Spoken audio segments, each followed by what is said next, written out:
Hello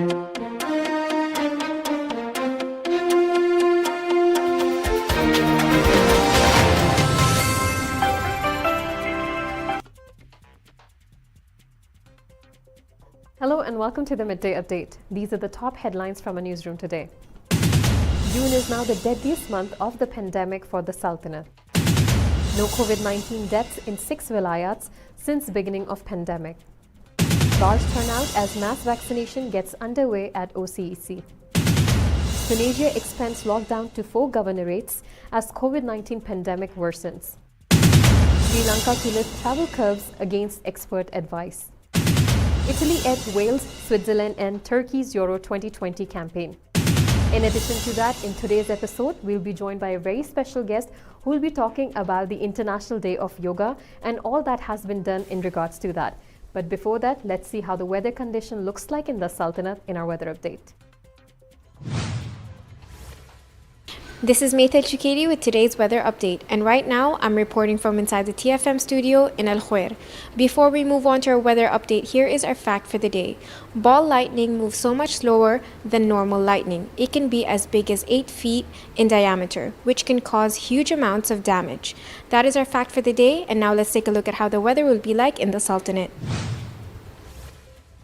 According to Oman Meteorology and Civil Aviation Authorities, there will be mainly clear skies in the rest of the Sultanate with rising temperatures. There will be clear to partly cloudy skies along the coastal areas of Dhafar and adjoining mountains.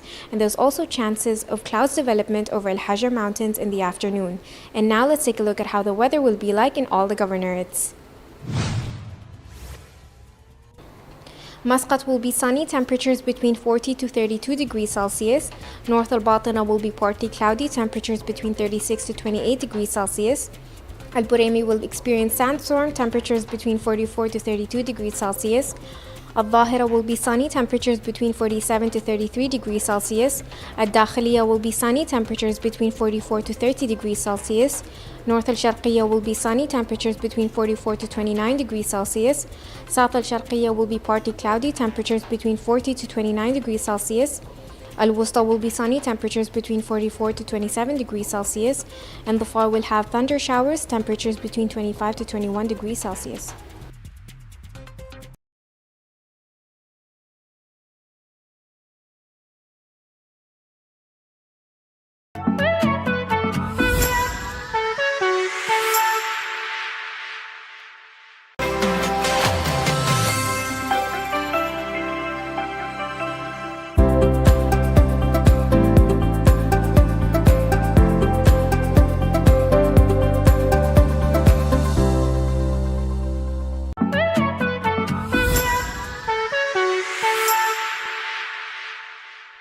Welcome back to TTV, watching Midday Update.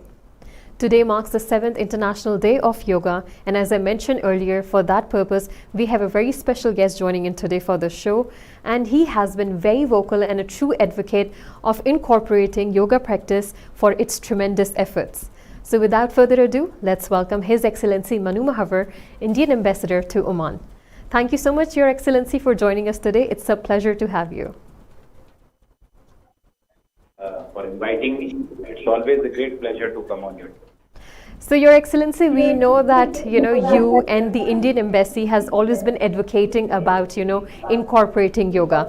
And this year, due to the ongoing pandemic, International Day of Yoga was celebrated virtually. Could you tell us a little bit about the celebration and what kind of response you received this time? So, you're right. Like last year, this year too, we had to celebrate Yoga Day virtually, and the response has been overwhelming. I apologize, there is some echo, so I will be speaking slowly. Yes, Your Excellency, your voice is very clear. Wonderful. So this year, taking into account the COVID situation, we organized all the events virtually. Before our main day, on 19th June, we organized about 35 events in partnership with various yoga organizations. And I must say that the response has been extremely enthusiastic. We are highly encouraged by that. Apart from these events, we also used other means to engage with people. We organized video blogging contests. We organized quiz contests. And in all these events, we saw enthusiastic participation by members of all communities living in Oman. So yes, we are very happy the way people have responded, and we are encouraged to see that more and more people are embracing yoga in their way of life. Your Excellency, I want to go a little back and ask you, why is yoga given so much importance? What are the benefits that is associated with yoga? So, yoga is a scientific and holistic way of living. It has an inherent power to connect. It connects body, mind and soul. As Prime Minister Modi wrote to His Majesty Sultan Haitham bin Tariq in his letter, yoga is good for community, immunity and unity. But apart from that, even the health benefits of yoga are well established. And let me state that the health benefits have become even more relevant during pandemic. Yoga, first of all, boosts physical immunity. It also helps us develop strong mental health. And then it goes even beyond that. And this aspect was highlighted today by Prime Minister Modi in his speech on the occasion of International Day of Yoga. And he highlighted the power of yoga to help in the healing process. For COVID affected persons, apart from medical treatment, it is also important to recover fully from the after effects. A full healing has to be done, and yoga can help in that. Thank you, Your Excellency. And talking about pandemic, you rightly pointed out that yoga has played a vital role, because it is something that you don't really need a bigger space. You don't need enough equipments that people have these excuses of not going to gym or keeping themselves fit. But yoga, you just need a mat, you just need a nice space, and you can perform the yoga practice and the different postures. Because Your Excellency, I have a few friends who actually got me involved into yoga too, and I must say that it is very relaxing. Like, I went in thinking that I'll be really exhausted and I'm already tired from the day's work, but actually having one session, it really took away all the stress that I had for the day. Yes, absolutely. Yoga really can change the way we live. It really helps us in every aspect of our life. And really, I think the benefits of yoga, as I mentioned, have been very well established. We see yoga becoming very popular across the world, and even in Oman we have seen this happening. Pre-COVID in 2019, when we organized the event, more than 6,000 persons participated under one roof, which was a kind of record for indoor events outside India. And subsequently, last year and this year, we have been organizing events virtually. And yes, people recognize the positive aspects, the benefits of yoga, and they have embraced yoga in their daily routine. Your Excellency, I'm sure you would agree with me that technology has always been a very integral part of humans' life, especially during the time of pandemic where everything is now virtual. Even talking to you right now, I'm doing it virtually. So during this time, celebrating such global events, how has it helped or how has it benefited? So yes, use of technology has assumed a really new level during the COVID time, and all of us are using technology to do our tasks, to remain connected with each other, and really we all have adapted to this new way of life. in different ways. For example, school children are now continuing their education through virtual meetings. Similarly, as embassy, we remain connected with the community. We engage with official dignitaries through virtual meetings, and therefore it is natural that we use technology to maintain our way of life and not let COVID completely disrupt our life. So we have very effectively used technology to celebrate, to mark such occasions, and in a way, it has helped us reach out beyond the geographical limits. For example, the main event that we organized on 19th, we of course were very happy and fortunate to have participation of His Excellency the Chief of West Asia Division from Ministry of Foreign Affairs. Apart from that, we also had a very renowned yoga guru and author, Dr. Hansaji, participating from India. And then we had people in different parts of Oman and even beyond Oman witnessing the celebration remotely. We organized, as I mentioned earlier, close to 35 virtual events in which we have been able to engage everyone, all sections of society, from school children to the elderly. And really, technology has enabled us to do so. But yes, in-person contact have their own advantages, and we do look forward to resuming in-person yoga activities, yoga gatherings, as and when we are able to overcome this COVID pandemic. Right. Your Excellency, talking about the COVID pandemic, unfortunately, it doesn't seem like it's getting any better. But thankfully to the mass vaccination rollout that has been going on in India as well as Oman, do you feel with this rollout and people getting vaccinated, there will be a time when the flights between India and Oman will resume soon? Well, yes, definitely COVID has disrupted travel in different parts of the world.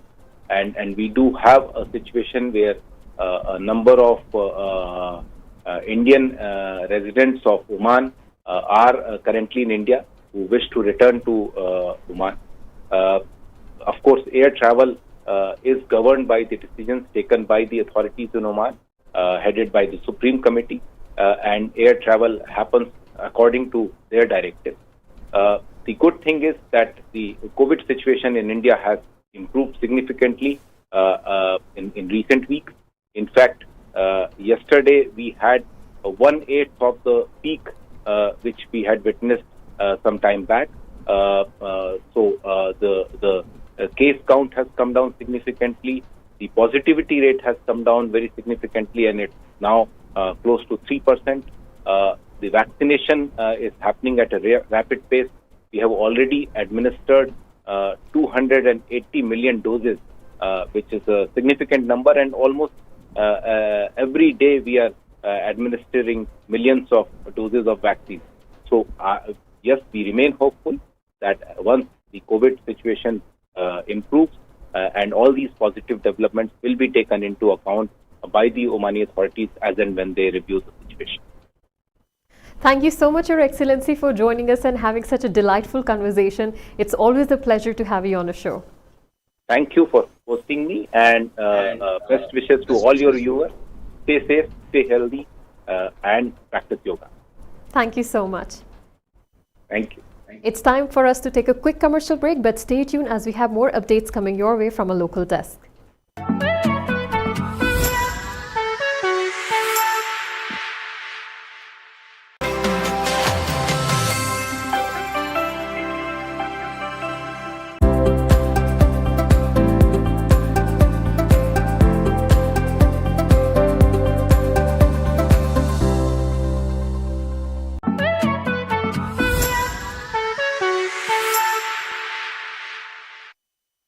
Welcome back to TTV, watching Midday Update.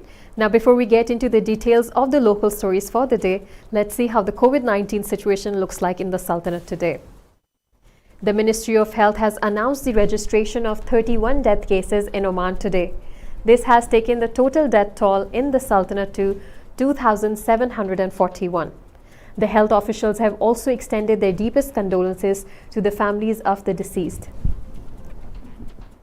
In addition to that, the Ministry of Health has also announced the registration of 2,529 new coronavirus cases in Oman today. The total cases in the country now have touched 250,572, which also includes 220,171 recoveries as well as 2,741 deaths. In the last 24 hours, the Ministry of Health has also recorded recoveries of 1,330. The ministry urged everyone to adhere to social distancing instructions issued by the Supreme Committee and the Ministry of Health. June 2021 has become the deadliest month of COVID-19 in the Sultanate of Oman, with 365 deaths taking place this month alone. This was further confirmed when the country reported 5,320 more people testing positive for the disease between Thursday, June 17 and Saturday, June 19. During this period, 84 people died from the coronavirus.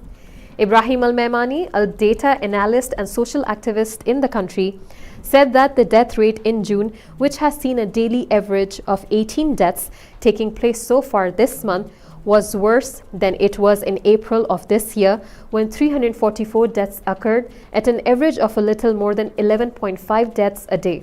In comparison, May saw 324 people succumb to the disease at a daily rate of about 10.5 deaths. He said that the total number of new cases until June 20 has reached 30,819 at the rate of 1,541 new cases taking place every day. The total caseload seen over the last 20 days represents 12.4% of the total case numbers of about 248,000, which proves that June will record the highest number of infections we have seen so far. The numbers point to significant rise in more people being infected by the virus and more patients being admitted to intensive care units around the country, Al-Maimani added. Hospitalization rates increased by 78% during the current month of June in comparison with the end of May 2021, when there were 808 people in hospital till the end of May.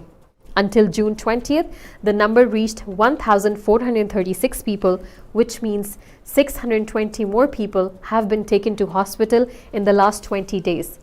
Similarly, there were 247 patients in intensive care units in May, while from the beginning of the current month till June 20th, the admissions to ICUs reached 414. The increase has been of 167 patients, which is about 68% jump in admission rates. 6 vilayats across the governorate in Oman recorded no deaths since the beginning of COVID-19 pandemic, according to the Ministry of Health. The statistics available on the Tarassut Plus app show that these vilayats have recorded no deaths since the Ministry of Health announced the first 2 cases last February. The vilayat of Al Sunaina in Al Buraimi Governorate recorded 0 deaths despite recording 25 cases since the beginning of the pandemic. Similarly, the vilayat of Madha in Musandam Governorate also have no deaths and recorded 14 cases since the start of the pandemic in 2020. A huge number of people in Oman turned up at the newly opened vaccination site at the Oman Convention and Exhibition Center, commonly known as OCEC, as the country's efforts to immunize people against the virus continues to gain momentum. As part of efforts to vaccinate more people against the virus, starting Sunday, June 20th, people over the age of 45 were also included in the country's target vaccination groups. To avoid excessive crowds at vaccination centers, the Ministry of Health has made it necessary for those who wish to get vaccinated to book their appointments in advance. People who need to get vaccinated can go to the OCEC between 8 a.m. and 6 p.m. on weekdays and from 9 a.m. to 4 p.m. on weekends. The Sahel Health Center in Quriyat also operates between 8 a.m. and 2 p.m. on weekdays. According to the statement issued by the Ministry of Health, there is no legal path to make the vaccine compulsory, and people who do take it are doing so because of their conviction and the motivation of others in the community who know the importance of taking the vaccine. This is supported by awareness and the realization that we all have a responsibility towards national duty. Currently, vaccination registration at the OCEC and Sahel Health Center is only open to Omanis. Expatriates need to contact private health establishments. Furthermore, Omanis who have received the first jabs of their COVID-19 vaccine while overseas can get their second shot back home, provided they have been injected with a vaccine approved by health authorities in the Sultanate.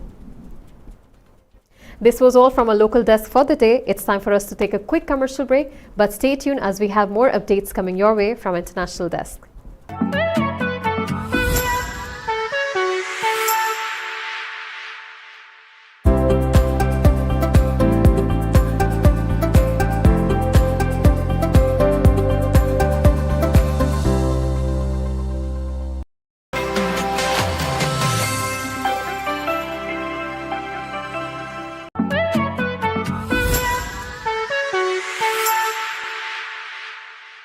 Welcome back to TTV. You're watching Midday Update. And now from our international desk. The Tunisian government added on Sunday another 3 governorates to the list of general lockdown as the situation of the COVID-19 pandemic worsens in the North African country. The government had already put the North Central Governorate of Kairouan under general lockdown on Saturday. Siliana, Zaghouan and Bajakin are the new 3 governorates where the infection rate reaches 400 cases out of every 100,000 residents, which prompted the decision of imposing a general lockdown, the government said in a statement. Now, 4 of the country's 24 governorates are under general lockdown. The lockdown measures in all 4 governorates became effective on Sunday. Also, on Sunday, Tunisian Health Ministry reported 1,775 new coronavirus cases, raising the total number of infections in the North African country to 382,950. The death toll from the virus rose by 78 to 14,038, while the number of recoveries reached 332,962, according to a ministry statement. Sri Lanka is set to lift travel restrictions imposed to contain the 3rd wave of COVID-19 pandemic from today, subject to strict conditions. Despite the removal of travel restrictions, the travel curbs between provinces will continue to be enforced. The loss to the government exchequer during the travel restrictions was more than Sri Lankan rupees 450 billion, said the country's State Minister of Finance. The Sri Lankan government had imposed travel restrictions on May 21st on the advice of health experts.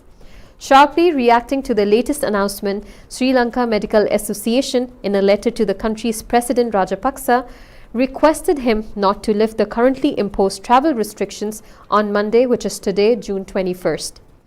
Advising against lifting the lockdown even for a few days, the association urged the President to continue the current lockdown measures uninterrupted at this crucial moment of time.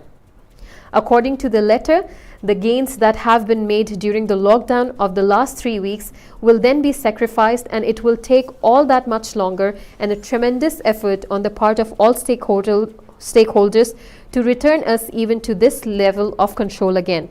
Sri Lanka has so far reported over 237,661 coronavirus cases and 2,534 fatalities. Once again, it's time for a quick commercial break, but stay tuned for more updates from our sports desk.